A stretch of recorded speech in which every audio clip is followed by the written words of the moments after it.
Hello guys, welcome back to my channel. So this is question number 4 under KCL. Question ಏನು ಹೇಳುತ್ತೆ ನೋಡೋಣ. Calculate the current flowing through 10 ohm resistance using KCL. Okay, ಇದು ನಿಮ್ಮದು circuit. ಇದನ್ನು ನಾನು ನೋಡ್ A ಅಂತ ತೊಗೊಂಡಿದ್ದೀನಿ ಆ್ಯಂಡ್ ಇದನ್ನು ನಾನು ನೋಡ್ ಬಿ ಅಂತ ತೊಗೊಂಡಿದ್ದೀನಿ.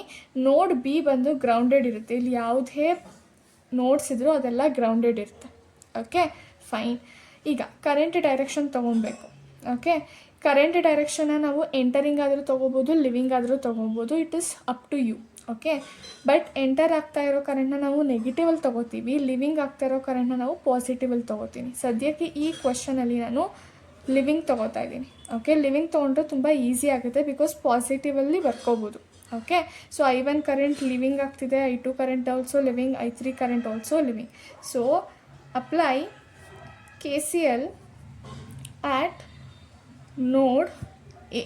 Okay, so I1 plus I2 plus I3 is equals to 0. Okay, according to Ohm's law, I is equals to V divided by R, alva, voltage divided by resistance. So voltage VA minus 20 ಅಂತ ಬರ್ಕೋತೀನಿ. Okay, VA minus 20, ಅವರಿಬ್ಬರ ಮಧ್ಯದಲ್ಲಿ ಬರ್ತಿರೋ resistance ಯಾವುದು 1 Ohm. Okay, plus I2 ಬಂದು I2 current ಈ ಬ್ರಾಂಚಲ್ಲಿ flow ಆಗ್ತಿದೆ. So VA minus 50 divided by 2 ohms plus I3 ಈ ಬ್ರಾಂಚಲ್ಲಿ flow ಆಗ್ತಿದೆ. So VA minus 0. ಓಕೆ, ಯಾಕಂದರೆ ಗ್ರೌಂಡೆಡ್ ಇದೆ ಅಲ್ಲ, ಸೊ ಇದರ ಕ್ರಾಸ್ ಪೊಟೆನ್ಷಿಯಲ್ ಬಂದು 0 ಇರುತ್ತೆ. ಆ್ಯಂಡ್ ಇವರಿಬ್ಬರ ಮಧ್ಯದಲ್ಲಿ ಬರ್ತಾ ಇರೋ resistance 10 ohms which is equals to 0. Okay, ಇದನ್ನು ಸಪ್ರೇಟ್ ಬರ್ಕೋತೀನಿ. VA divided by 1 minus 20 divided by 1 plus VA divided by 2 minus 50 divided by 2 plus VA divided by 10 is equals to 0. Okay, next let me take VA as common.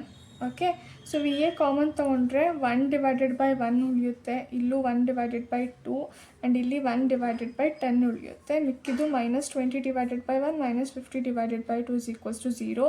VA ಇದನ್ನು solve ಮಾಡಿದ್ರೆ ಕ್ಯಾಲ್ಸಿಲಿ you will get 8 divided by 5 minus 45, ಇದನ್ನು calculate ಮಾಡಿದ್ರೆ which is equals to 0. ನನಗೆ ಬೇಕಾಗಿರೋದು VA minus 45 right hand ಸೈಡ್ಗೆ ಹೋದರೆ plus 45 ಆಗುತ್ತೆ.